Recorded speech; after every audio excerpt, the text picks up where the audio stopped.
السلام عليكم. لا تنسوا الاعجاب بالفيديو والاشتراك في القناة تشجيعا لنا لنستمر بنشر المزيد ان شاء الله. احنا خير شباب الارض. اسم حضرتك ايه بقى؟ محمد على اسم الرسول عبد السلام. عليه الصلاه والسلام. يسموك ايه هم بقى؟ مودي. مودي. لا انت اسمك ايه؟ محمد. على اسم الرسول. عليه يبقى الصلاة مودي دي ايه؟ هو لقب وشوره مع اصحابه. لا بس سيبك منه. بس هو الاسم محمد.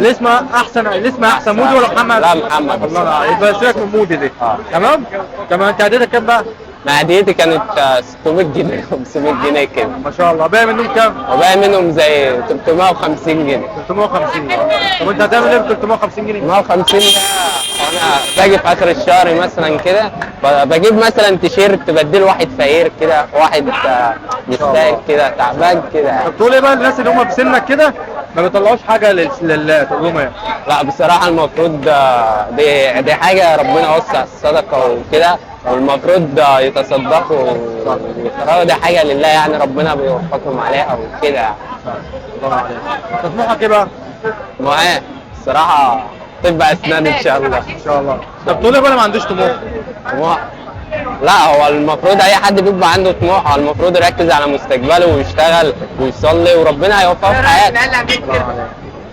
انت بتصلي؟ ان شاء الله. طب تقول ايه ما بتصليش بقى؟